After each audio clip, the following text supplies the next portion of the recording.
Est-ce que l'Europe, finalement, est en train en quelque sorte de manger la France ? Évidemment, ma question est provocatrice. Benjamin Haddad, vous êtes le ministre délégué à l'Europe. Merci d'être dans ce studio ce matin. Vous avez vu cette très grande réaction sur les réseaux sociaux après le lancement par Patrick Sébastien de l'idée peut-être de sortir de l'Union européenne. On l'écoute. Il y a l'Europe. Est-ce qu'on doit en sortir ou est-ce qu'on doit y rester en étant... Vous en pensez quoi, vous, Patrick Sébastien ? Moi, j'en pense que soit on doit en sortir complètement, soit on ne doit plus être inféodé à toutes les normes et à toutes les commissions. Parce que ça nous bouffe. Est-ce que c'est du populisme de dire ça ? Est-ce qu'on est inféodé à l'Union européenne, Benjamin Haddad ? Moi, quand j'ai écouté Patrick Sébastien à l'antenne, j'ai vu qu'il y a eu beaucoup de réactions, d'ailleurs un peu méprisantes sur les réseaux sociaux. Moi, quand je vois quelqu'un qui est populaire et qui parle aux Français, qui s'exprime, j'écoute, je respecte. Et au fond, non, on ne doit pas sortir de l'Europe. Regardez ceux qui s'y sont essayés, comme le Royaume-Uni. Est-ce qu'ils sont plus riches ? Non. Est-ce qu'ils sont même plus libres de leur destin ? Non. Parce que sur des sujets aussi complexes comme la lutte contre l'immigration illégale, la maîtrise des frontières extérieures, on a besoin de coopération. Il y a plus d'immigration illégale aujourd'hui au Royaume-Uni. Et parce qu'on a accès au marché intérieur et parce qu'on peut se protéger. Vous savez, hier, l'Union européenne, sous l'impulsion de la France, a adopté des mesures de protection pour ce qu'on appelle les ferroalliages. C'est des métaux qu'on utilise dans l'industrie. Parce qu'on a des surcapacités chinoises qui sont subventionnées, c'est de la concurrence déloyale, qui sont déversées dans nos marchés à des prix plus faibles, et donc qui peuvent mettre en danger nos usines, les jobs dans nos industries. Eh bien, on a mis ce qu'on appelle une clause de sauvegarde pour se protéger. Un peu tard, mais je le dis. Mais vous avez raison. Je le dis parce que les pays européens qui ne sont pas membres de l'Union européenne, Royaume-Uni, Norvège, Suisse, ils demandent à faire partie de ces dispositifs. Ils demandent à être protégés. Mais en revanche, ce que j'ai entendu aussi dans l'interview de Patrick Sébastien, c'est qu'il parle des normes. Et là, moi, là-dessus, je lui donne le point. Parce que, effectivement, c'est pour ça que nous, on se bat aussi. Vous êtes, vous, ministre de l'Europe, d'accord avec Patrick Sébastien ? Mais parce que nous-mêmes, on se bat pour réduire la bureaucratie, pour simplifier les règles de l'Union européenne. Quand je parle à nos agriculteurs ou aux patrons de PME, trop souvent, alors que pourtant ils sont exportateurs en Europe, ils profitent aussi du marché intérieur, mais ils nous disent c'est trop de bureaucratie, c'est trop de contraintes. C'est pour ça qu'on s'est battu pour simplifier. Par exemple, hier, le président de la République en parlait à Berlin avec le chancelier Merz, des règles comme la CSRD ou le devoir de vigilance. On a réduit drastiquement le nombre d'indicateurs, on a exclu un grand nombre de PME de l'application de ces normes parce que le but, c'est pas de rajouter de la contrainte. L'Europe doit être un espace de protection, aussi de liberté, d'innovation, de croissance.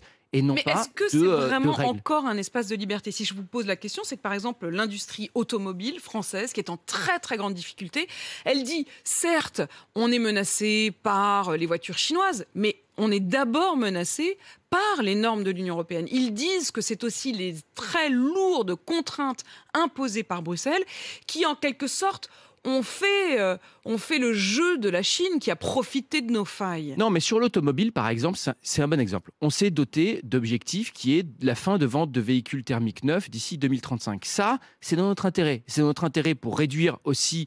Sauf que dans le même temps... Pour réduire nos dépendances aux hydrocarbures étrangers. Mais dans le même temps, on n'a pas fait en sorte que l'industrie se développe autant qu'elle pouvait. Mais en revanche, on doit mettre du pragmatisme et du bon sens dans la façon dont on atteint ces objectifs. C'est pour ça, par exemple, que la France, avec ses partenaires, a demandé la suspension des amendes qui s'appliquaient aux constructeurs automobiles, simplement parce que la demande pour les véhicules électriques avait chuté, alors que ces constructeurs ont fait les investissements. Et ils nous demandent d'ailleurs de continuer dans cette trajectoire. De la même façon, on a dit maintenant on fait de la préférence européenne. C'est-à-dire qu'on va favoriser le contenu fabriqué en Europe pour nos constructeurs. Donc vous voyez, c'est cet équilibre où d'un côté, on a intérêt pour notre souveraineté, pour notre compétitivité, à moins dépendre du monde extérieur et à soutenir nos industriels, mais il faut le faire avec pragmatisme, les accompagner plutôt que par la contrainte. C'est ce qu'on porte aujourd'hui, par exemple.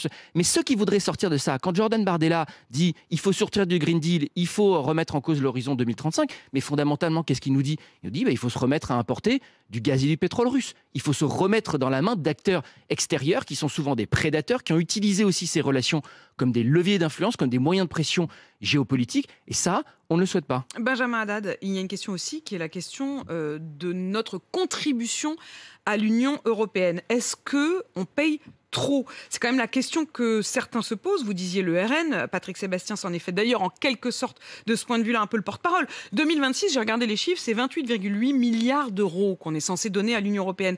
C'est près de 6 milliards de plus que 2025. Mais franchement, dans un moment où on est censé tous faire des efforts, on va donner 6 milliards de plus à l'Europe ? Alors, c'est une augmentation qui touche tous les pays européens. Et je le dis parce que je vais expliquer déjà comment ça se passe. tous les 7 ans, les États membres de l'Union européenne se mettent d'accord sur un budget de 7 ans qu'on appelle le cadre financier pluriannuel, qui est le budget de l'Union européenne. Et puis qui est aussi d'ailleurs validé par les parlements nationaux. C'était le cas en France en 2021.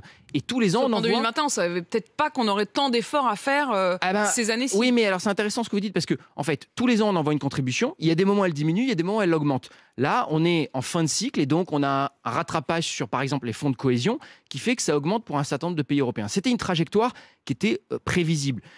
Mais la France, je le dis aussi, est le premier bénéficiaire des fonds européens. Mais vous n'allez pas demander de ristourne ?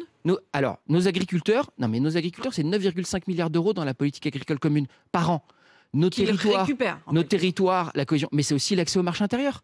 C'est aussi la voix de la France et le fait de pouvoir utiliser Benjamin Haddad, vous allez quand même avoir du mal à défendre cette position-là dans un moment où on demande à tous les Français de faire des énormes efforts, où on cherche les milliards et où tout d'un coup on se rend compte qu'on va leur donner 6 milliards de plus.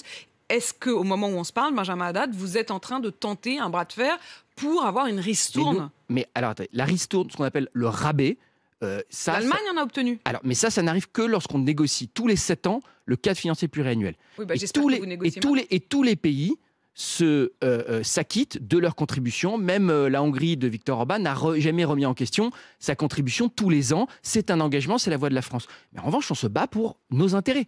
C'est les intérêts de la France, c'est les intérêts de nos agriculteurs, c'est les intérêts de nos entreprises. Et les intérêts de nos agriculteurs, c'est le Mercosur, par exemple ? Quand on a les meilleurs retours, par exemple, sur la politique agricole commune, c'est précisément parce qu'on se bat pour les intérêts de nos agriculteurs, mais à pour nos territoires, pour nos entreprises. Ils voient que l'Union européenne est en train de signer le Mercosur. Mais regardez, mais précisément sur le Mercosur, nous on se bat tous les jours avec nos partenaires pour faire entendre la voix de nos agriculteurs. On l'a dit, l'accord qui a été signé par la Commission européenne avec le Mercosur, il est inacceptable en l'état, précisément parce qu'il nous met face à une concurrence déloyale. En l'état, vous vous engagez à ce qu'il ne soit pas signé ? En l'état, oui, parce que si vous prenez, nous on a demandé 3 choses très claires pour protéger nos secteurs. 1, une clause de sauvegarde, c'est un frein. Si vous dites il y a trop d'importations qui vient déstabiliser une filière sur un produit sensible, on arrête. La Commission européenne là-dessus a entendu notre pression, a proposé une clause de sauvegarde qui est beaucoup plus opérante. Deuxièmement, on demande des clauses miroirs, c'est-à-dire on ne laisse pas rentrer en Europe des produits qui sont fabriqués avec des pesticides ou des additifs alimentaires qui sont interdits en Europe. Et troisièmement, des forces de contrôle. Pourquoi je dis ça ? Parce que les autres, il faut sortir de la naïveté. Les Chinois, les Américains, quand ils font du commerce aussi, mais ils peuvent aller contrôler les produits qui sont importés, parfois même dans les pays exportateurs. Nous, c'est ce qu'on demande aujourd'hui. Nous, fondamentalement... Et si vous ne l'obtenez pas, vous le dites, vous ne le signerez pas en l'état. C'est ce qu'a dit le président de la République. Mais fondamentalement, c'est une Europe qui se protège, qui protège ses secteurs, qui reste ouverte, mais qui se donne les moyens d'assurer une concurrence loyale et équitable pour protéger tous ces secteurs. Vous l'avez c'est ça la voie que la France défendue ce matin, la voix de la France en Europe. Benjamin Haddad, ministre délégué à l'Europe. Merci à vous.